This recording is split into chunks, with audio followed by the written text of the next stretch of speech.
كذبت ثمود بالنذر فقالوا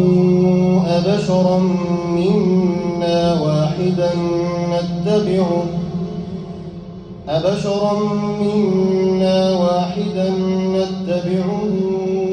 إنا إذا لفي ضلال وسعر أألقي الذكر عليه من بيننا بل هو كذاب أشر سيعلمون غدا من الكذاب الأشر إنا مرسل الناقة فتنة لهم فارتقبهم واصطبر ونبئهم أن الماء قسمة بينهم كل شرب محتضر فنادوا صاحبهم فتعاطى فعقر فكيف كان عذابي ونذر إنا أرسلنا عليهم صيحة واحدة فكانوا كهشيم المحتضر ولقد يسرنا القرآن للذكر فهل من مدكر كذبت قوم لوط بالنذر إنا أرسلنا عليهم حاصبا إلا آل لوط نجيناهم بسحر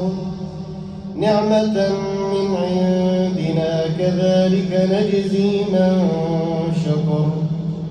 ولقد أنذرهم بطشتنا فتماروا بالنذر ولقد راودوه عن ضيفه فطمسنا أعينهم فذوقوا عذابي ونذر ولقد صبحهم بكرة عذاب مستقر فذوقوا عذابي ونذر ولقد يسرنا القرآن للذكر فهل من مدكر ولقد جاء آل فرعون النذر كذبوا بآياتنا كلها فأخذناهم أخذ عزيز مقتدر أكفاركم خير من أولئكم أم لكم براءة في الزبر أم يقولون نحن جميع منتصر سيهزم الجمع ويولون الدبر بل الساعة موعدهم والساعة أدهى وأمر إن المجرمين في ضلال وسعر يوم يسحبون في النار على وجوههم ذوقوا مس سقر إنا كل شيء خلقناه بقدر وما أمرنا إلا واحدة كلمح بالبصر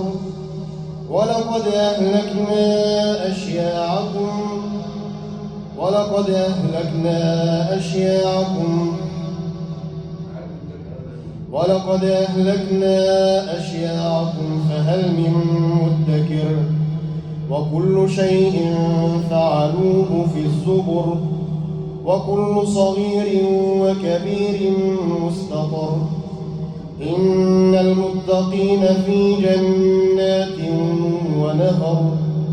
في مقعد صدق عند مليك مقتدر. الله